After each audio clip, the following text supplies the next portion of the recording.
Rentrée parlementaire. Si à l'Assemblée nationale, Minaku estime que l'heure de décider a sonné, Kengo lui rappelle le respect du pacte républicain convenu aux concertations nationales.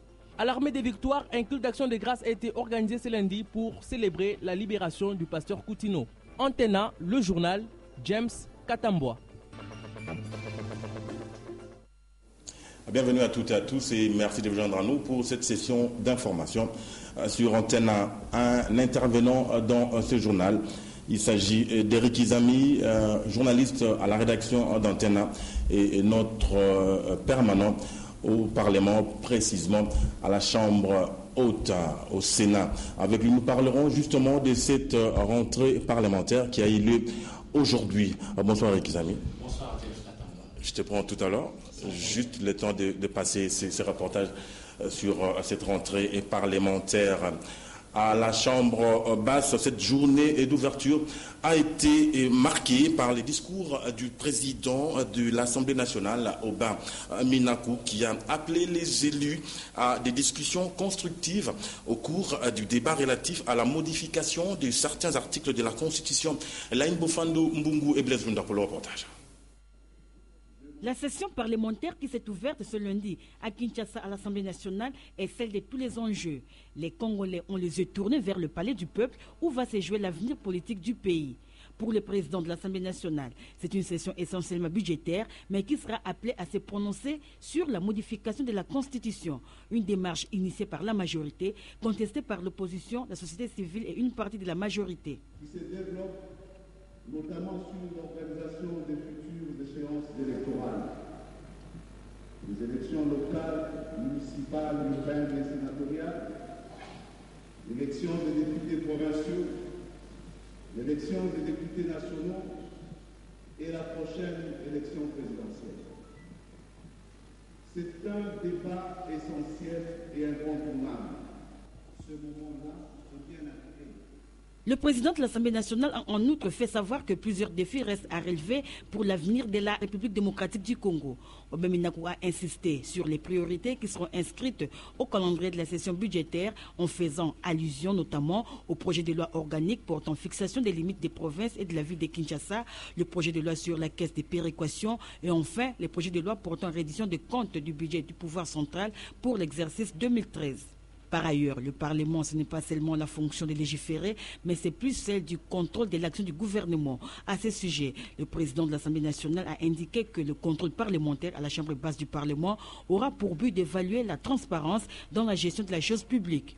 Du reste, pour permettre au gouvernement de réaliser ses objectifs de développement et se conformer aux textes internationaux auxquels la RDC a souscrit, a fait savoir Aubin Minaku, les élus examineront les projets de loi visant la réforme, notamment sur l'économie. Il s'agit à titre illustratif le projet de loi portant modalité de mise en application du traité de l'OADA, a précisé Aubin Minaku. Par ailleurs, un délai de 10 jours a été accordé aux délégués de la société civile pour désigner leurs membres au sein de la Commission nationale des droits de l'homme afin de permettre à l'Assemblée nationale d'avoir une liste commune des délégués à cette institution d'appui à la démocratie. À la Chambre haute du Parlement, Léon Kengo Adondo a axé son allocution autour du code de la famille appelé à être adapté avant d'atterrir sur le respect du pacte républicain. Eric Izami. Au Sénat, Léon Kengo Adondo s'est longuement attardé sur le projet de loi modifiant et complétant le code de la famille. La suppression de l'autorisation maritale a été saluée car celle-ci rend la loi du pays conforme aux différentes conventions ratifiées par Kinshasa. Chacun et chacune a reçu le message. Chacun et chacune est sensibilisé sur l'importance de soutenir ce code, de le modifier et de l'adapter aux textes juridiques nationaux, d'abord à notre propre constitution, mais également aux instruments juridiques internationaux que notre pays a ratifiés. Aujourd'hui, je pense qu'il est une question de justice, qu'est de supprimer toutes les dispositions discriminatoires à l'égard de la femme dans le projet en vigueur du Code de la famille. La question de l'éventuelle révision de la Constitution n'a pas été occultée. Co-président des dernières concertations nationales, le président du Sénat rappelle s'en tenir à la première recommandation, à savoir le strict respect du pacte républicain. À savoir la forme républicaine de l'État, le principe du suffrage universel, la forme représentative du gouvernement, le nombre et la durée du mandat du président de la République, l'indépendance du pouvoir judiciaire, le pluralisme politique et syndical, la non-réduction des droits et des libertés de la personne, la non-réduction des prérogatives des provinces et des entités territoriales essentielles. L'actuelle constitution part d'un compromis historique de Sun City, avalisé par le peuple lors du référendum. Kingo Adondo s'interroge sur les comment peut-on prendre le risque d'altérer ces compromis politiques sans menacer la cohésion nationale et la paix sociale. À la fin de cette cérémonie d'ouverture, nos reporters Kizami et Blaise Lunda ont recueilli les impressions des uns et des autres sur les deux discours prononcés en ces jours, à savoir celui de Kingo Adondo et celui d'Aubin Aminakou. C'est le reportage qui est à suivre. Les discours du président du Sénat, Léon Kingo Adondo, fait mention du strict respect du pacte républicain. Que dire à ceux des ténors de la majorité au pouvoir qui s'obstinent à modifier la loi fondamentale? Nous ne sommes plus à l'époque du parti-État, du moboutisme, du pouvoir personnel. Nous sommes dans un État de droit et un État de droit commence par le respect de la Constitution. À l'Assemblée nationale, les élus précisent sur le seul article à être modifié éventuellement. Non. Il ne faut pas prêter des intentions sur des matières aussi sensibles. Nous avons suivi le discours du président de l'Assemblée nationale. Il a été hors question de l'article 220. Il a parlé de l'article 197. Et je peux même vous citer l'alinéa, en son alinéa 2, qui parle de l'élection d'un député provincial. Point barre. Donc il n'est pas question d'insinuer ici des questions qui n'ont pas été levées. Entre-temps, il faut maintenant prendre son courage et décider sur le sort de tout un peuple. Ces décisions que nous devons prendre, le président de l'Assemblée nationale l'a dit, doivent être dans l'intérêt supérieur de notre peuple que nous représentons. Donc je crois que là c'est clair, il faudrait que les gens sachent que quelles que soient les formules, quelle que soit la direction que nous devons prendre, tout sera décidé dans cette salle-là, c'est dans ce bâtiment du Palais du Peuple et à l'Assemblée nationale que les décisions devront se prendre. Cette session de septembre 2014 s'annonce révélatrice des enjeux et options majeures qui orienteront désormais la nation RD congolaise. Nous avons sur ce plateau Eric Izami, je l'ai dit en ouverture, journaliste à la rédaction d'Antena et permanent au Parlement. C'est lui justement qui vient de rendre ce reportage. Eric Izami, il faut dire que c'est bien parti pour la session parlementaire de septembre, mais il faut le dire que les élus du peuple ont vraiment du pain sur la planche cette fois-ci. Ils auront fort à faire, tant au niveau de l'Assemblée nationale qu'au niveau du Sénat, comme vous le savez. Cette session qui s'ouvre est appelée session budgétaire, c'est-à-dire essentiellement axé sur le budget qui, par ailleurs, est le tableau chiffré des dépenses et des recettes de l'État pour l'exercice de l'année qui suivra au niveau national. Mais seulement, il est demandé au préalable au gouvernement de venir déposer le projet relatif au budget pour l'exercice de l'année suivante avant le 15 septembre, ce qui n'a pas été fait jusqu'à maintenant. Jusque-là, au niveau du Parlement, il n'y a pas encore un projet de la loi financière au niveau du Parlement. Mais entre-temps, outre le budget national 2015 qui devra être examiné et voté éventuellement au niveau du Parlement, c'est-à-dire à l'Assemblée nationale tout comme au Sénat, les élus auront plusieurs matières à traiter, notamment au niveau de l'Assemblée nationale. Nous attendons la loi qui devra fixer les limites des provinces, y compris Kinshasa, parce que la loi mère, la Constitution, prévoit que nous ayons 25 provinces plus la capitale Kinshasa, ce qui fait 26. Et puis, outre cette loi, il y a aussi une autre loi qui devra être examinée et votée.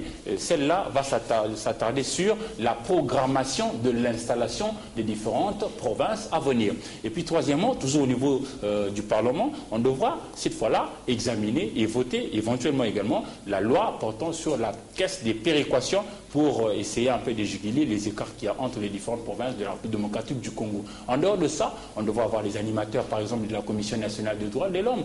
Et pour ça, d'ailleurs, le président Minaku aujourd'hui a donné 10 jours aux différents acteurs pour s'activer et pouvoir proposer les noms de gens qui devront animer cela. Mais quant au discours, je crois que le président Kingo Adondo du Sénat, lui, est revenu sur les prescrits de recommandations formulées lors des dernières concertations nationales convoquées le 7 septembre 2013 et clôturées le 23 octobre 2013. Ça fait déjà plus d'une année que nous avions terminé avec les concertations nationales. Le président Kingo a rappelé le fait que l'on devrait respecter les pactes républicains. Et ces pactes républicains tiennent à cet article qui fait couler beaucoup de salive et tout ça, l'article 220. Justement, Eric Izami, il faudra noter aussi qu'il y a déjà un débat qui est latent sur une éventuelle modification de la Constitution. Il faut tabler sur ça aussi également. Justement, c'est à propos que le président Minakou de l'Assemblée nationale a invité ses collègues députés nationaux à se tenir par rapport à la caractéristique de l'heure. Il dit l'heure est venue de prendre des décisions.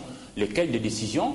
On verra dans les débats. Je crois qu'il leur a invité à ne plus être simplement des hommes politiques, mais plutôt des hommes d'État. État, ça veut dire qu'ils fassent l'exercice véritablement de leur mandat qui a un caractère national. Voilà. Mais qu'est-ce que ça t'inspire, Eric Izami, cette contradiction dans les deux discours des deux présidents de ces chambres du Parlement? On a senti cette contradiction-là. Ça t'inspire quoi? Justement, j'ai une petite inspiration par rapport aux propos du président Léon Kengo-Adondo qui, lui, avant de venir évoquer la question qui fait soulever des vagues partout, révision de la Constitution ou pas, il a longtemps parlé de la famille. Et vous savez, chez nous, la famille est composée d'un père homme, d'une mère femme et puis les enfants. Mais seulement, quand il met un accent particulier sur la famille, ça me fait penser à une question importante qui, à mon sens, jusqu'ici, est éludée. Il s'agit du recensement de la population, le recensement administratif. Parce que vous le savez aussi, les élections que nous attendons pour 2015, déjà, c'est-à-dire les élections locales, municipales et urbaines, devront se faire sur base du fichier électoral légué par l'équipe Moïmoulunda de la CENI autrefois, mais cette fois-là fiabilisé, c'est-à-dire on va enlever les doublons, rendre potable et ensuite réintroduire les omis, ceux qui ont été omis, et puis on va faire ces élections-là. Mais quant aux élections prévues pour 2016, en tout cas, elles vont se faire tant pour la députation nationale, tant pour les présidentielles. En tout cas, ces élections-là se feront sur base du recensement administratif. Mais on ne fait vraiment pas écho de ça. On ne fait vraiment pas écho de ça et ça risquera de bloquer la machine. Et cette question-là relève non pas du Parlement, mais plutôt du gouvernement par devers le ministère de l'Intérieur. Exact, Eric Izami, on pourra peut-être revenir à vous vers la fin, si on a encore un peu de temps, mais je crois que c'est bon, merci. À tout à l'heure. On prend cet élément concernant justement toujours cette rentrée parlementaire à Goma. La population s'indigne un tout petit peu du fait que les députés nationaux eux, ont passé leurs vacances parlementaires à Kinshasa, très loin de leur base, leur fief électoral. Plus de détails dans cette correspondance de Pascal Mouligua, qui était joint au téléphone par Domomata. Dans sa déclaration, Paris se dit à Goma suite à la rentrée parlementaire. La société civile du Nord Kivu relève sa déception quant au vécu des vacances parlementaires achevées. Elle relève fort marquant l'absence de nombreux élus dans leurs circonscriptions électorales. Seuls moins d'un tiers des députés et sénateurs sont revenus rendre compte à leur base. D'où la rupture progressive du cordon ombilical entre les élus et leurs électeurs est déplorée par les forces vives de la province du Nord Kivu, scandalisées de constater que la plupart des députés et sénateurs ont choisi de passer leurs vacances à Kinshasa, la capitale, et en dehors du pays. Ainsi donc, une invitation au bureau des deux chambres du Parlement qui doivent tirer toutes les conséquences résultant de ces comportements démagogiques. S'agissant des questions saillantes de l'air, les forces vives de la province du Nord Kivu demandent au Parlement de s'atteler sur les dossiers de sécurisation des populations de l'Est du pays, notamment les traques de rebelles rwandais de l'air, ougandais, ADF et autres forces négatives dans la région. Elle demande également l'évaluation de la mise en œuvre des recommandations de concertation nationale et ainsi aboutir à une cohésion. Therefore, la société civile du Nord qui vous recommande au Parlement de rejeter sans délai tout projet de révision constitutionnelle qui risque de briser les pactes républicains et nuire à la démocratie. Les comptes des enquêtes relatives au naufrage de 251 Congolais sur le lac Albert, l'assassinat du fait général Mamadou Moustapha Ndala et les circonstances ayant entouré la mort du lieutenant général Baouma Bamba sont exigés par la coordination provinciale des forces vives du Nord Kivu. Goma, Pascal Moulegua, Antenne A. Tout à fait autre chose à présent. L'archibishop Coutinho Fernando vient de bénéficier d'une mesure individuelle des grâces du chef de l'État. Il est donc libre depuis hier, 14 septembre, à l'église Armée des Victoires, située sur l'avenue Niangara à Ngiringiri. Les temps ont été aujourd'hui lundi aux louanges et autres actions des grâces, comme le confirme si bien ce reportage de Sylvie Fortuné, Mboula et Pepito Matondo.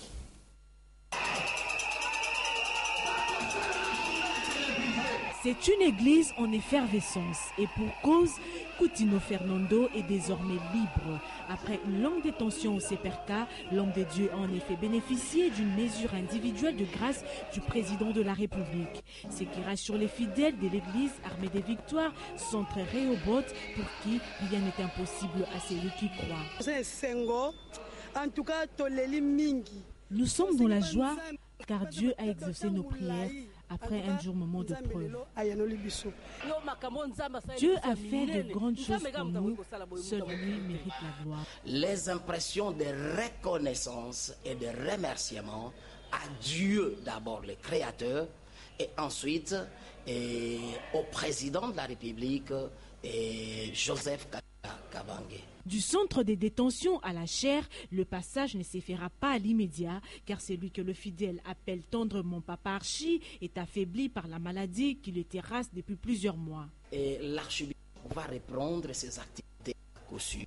À travers cet acte individuel de clémence, le chef de l'État accorde une remise totale de la peine restante à purger dans le cadre de l'arrêt du 2 octobre 2008 rendu par la Cour militaire de la Gombe.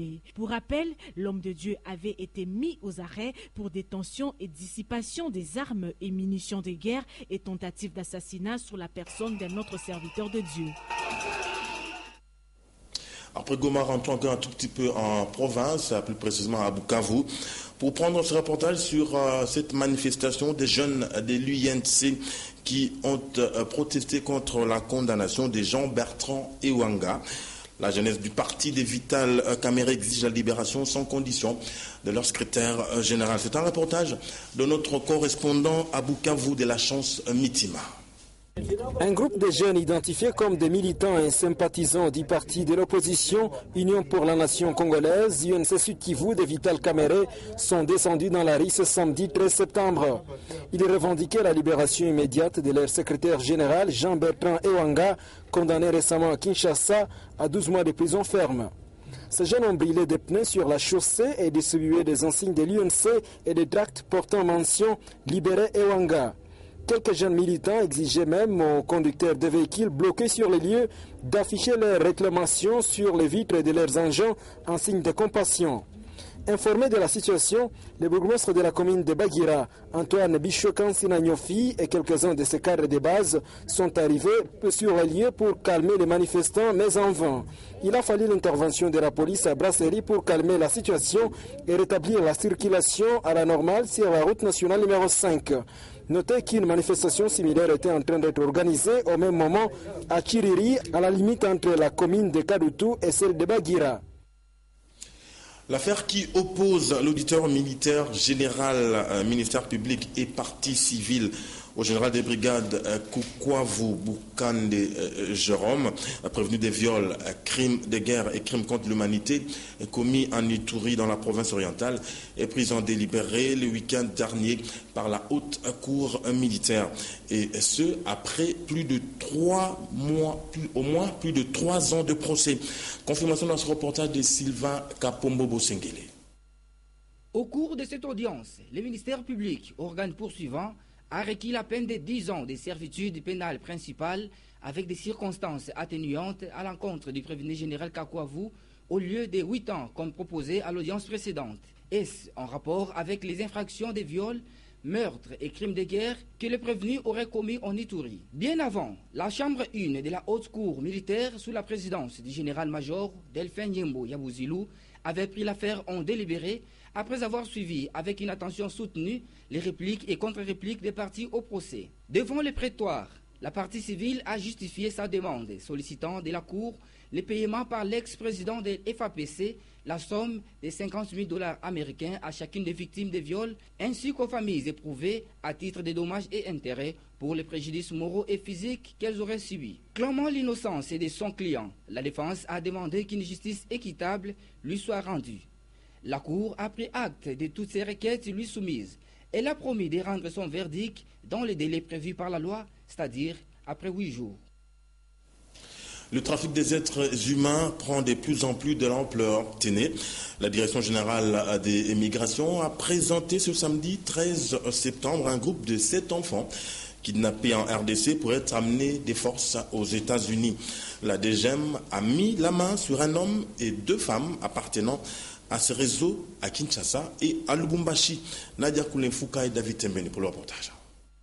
La DGM vient de démanteler à nouveau un réseau mafieux de kidnappeurs d'enfants qui opère en RDC. Face aux journalistes, le directeur central de la police des frontières, Ibanda Bonaventure, a expliqué clairement comment s'effectuent les opérations de ces réseaux chapeautés par un sujet américain du nom de Samuel Jesse. Celui-ci travaille en intelligence avec un sujet congolais vivant aux États-Unis, Gauthier Moukoko, qui lui opère avec sa nièce Dodi Chimvi, facilitatrice de l'opération en RDC. Au total, 7 enfants âgés de 2 à 8 ans ont été kidnappés pour être ensuite acheminés en Zambie, porte de sortie, pour ensuite émigrer vers les États-Unis. Heureusement, la DGM, à travers sa police des frontières, a pu mettre la main sur ces groupes de malfrats. Ce réseau concerne 7 enfants qui devraient être transportés de la République démocratique du Congo vers les États-Unis d'Amérique. Ce réseau à Kinshasa est animé par M. Samuel Jesse Hancock, de nationalité américaine. Les 2 femmes vont s'arranger à faire confectionner des faux documents d'autorisation parentale à la commune de Lingwala pour les aider à transporter les enfants vers Lubumbashi. Ils sont sortis d'ici, de Kinshasa, pour Lubumbashi le 6 septembre 2014. La DGM promet de tirer les choses au clair pour établir les responsabilités et traduire les coupables devant la justice. Ces enfants sont désormais sous la responsabilité de la DGM en attendant les éléments complémentaires sur ces dossiers. Le bureau des consultations gratuites du barreau de Kinshasa Gombe s'est entretenu ce lundi 15 septembre à son siège avec le réseau des journalistes amis des enfants. Des précisions dans ce reportage de Willy Kacha, Patricia Molengo Mbolekuni et Rubens Belingeli. Cet échange avec les chevaliers de la plume du réseau des journalistes amis des enfants a été ponctué par plusieurs points, dont la présentation par le président du bureau des consultations gratuites, Maître Franck Moulenda, du personnel des bureaux des consultations gratuites de Matete et Gombe. Ces bureaux ont la particularité de défendre les personnes indigentes sans demander en retour les honoraires. Au cours des échanges, Maître Franck Moulenda a fait savoir aux professionnels de médias que ces 2 bureaux fonctionnent grâce aux cotisations des avocats, d'où ces SOS auprès du gouvernement. Ces indigents ne sont pas les indigents des avocats, ce sont les indigents et les personnes vulnérables de la République démocratique du Congo. Cet échange a été également l'occasion pour le BCG de faire un plaidoyer auprès de l'autorité compétente pour l'aménagement des espaces appropriés pour les enfants détenus dans les maisons d'arrêt. Les règles minimales des Nations Unies sur la détention des enfants, il est dit que effectivement il faut placer les enfants à un endroit différent des adultes. Toutefois, lorsque ceci n'est pas possible, surtout dans les États en développement, on peut aménager un pavillon spécial dans une prison, mais à condition que ces enfants ne soient pas en contact avec les adultes. Pour ce qui est du bilan du mois d'août des 2 bureaux, le président l'a jugé satisfaisant.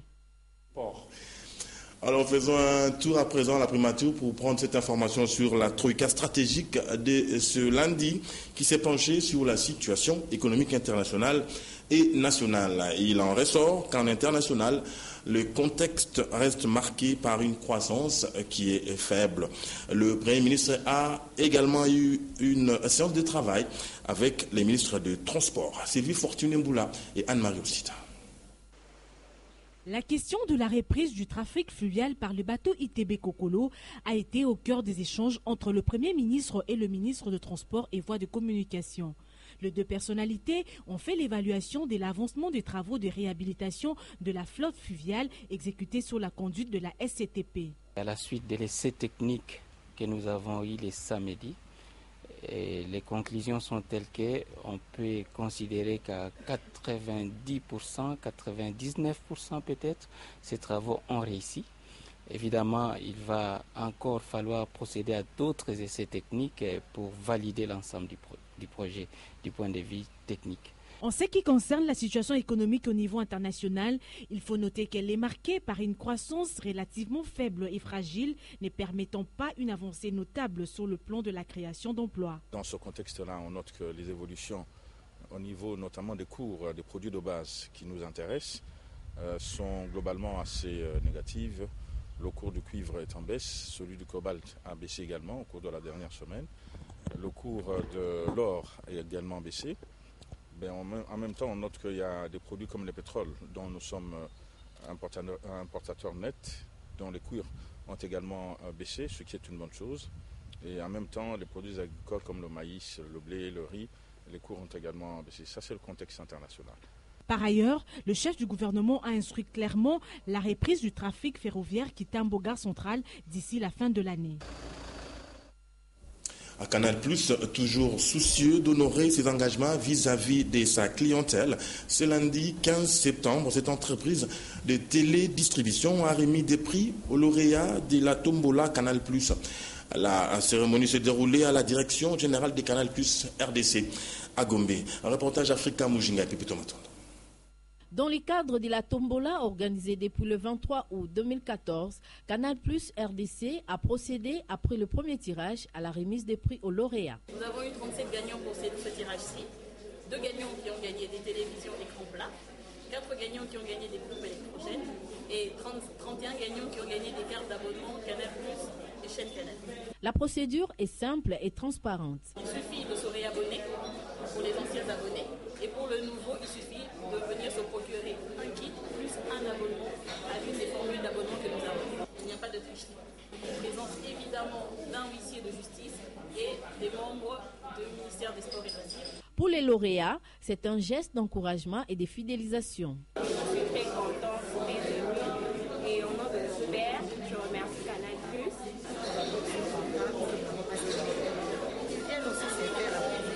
Il convient de rappeler que cette tombola qui a débuté le 23 août dernier prendra fin le 4 octobre 2014. Prenons la revue de presse, sélection, commentaire de mon matin.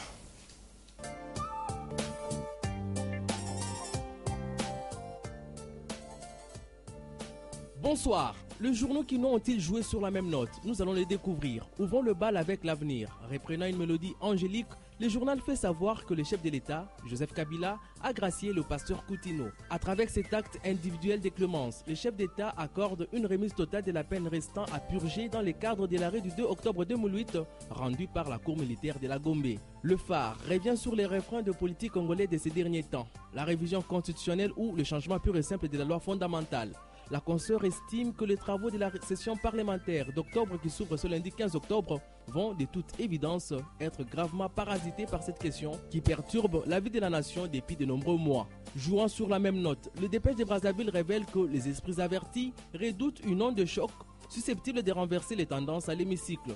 Entre-temps, poursuit le quotidien, la nécessité d'adopter au cours de cette session de septembre essentiellement budgétaire quelques projets de loi en rapport avec les élections précitées. La prospérité précise qu'il s'agissait de 650 organisations, signataires et adhérents ont transmis samedi dernier au président du Parlement, Aubin Minakou, et à celui du Sénat, Léon Kengo-Wandondo, les recommandations ayant sanctionné leur rencontre du mercredi 3 septembre 2013 tenue à Kinshasa en rapport avec le projet du gouvernement de réviser la Constitution. Encore un titre à faire danser la rumba aux concernés. Le parquet général de la République, sous l'impulsion de Flori Kabange, vient d'instaurer une prime d'excellence pour les magistrats. Voilà qui ne manquera pas de stimuler les magistrats en général de manière à œuvrer tous ensemble pour une bonne administration de la justice en RDC, souligne Forum des As. Fin de cette revue de presse, merci de l'avoir suivi et à demain.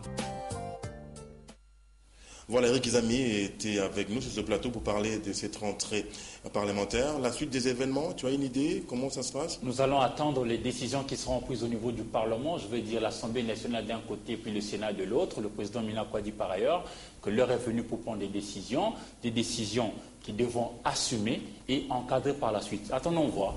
Voilà, merci Eric Izami. Merci James. Merci à vous également, fidèles téléspectateurs, pour votre sympathique attention. Fin de cette session d'information. Merci de l'avoir suivi. Excellente suite des programmes sur la chaîne d'Air France.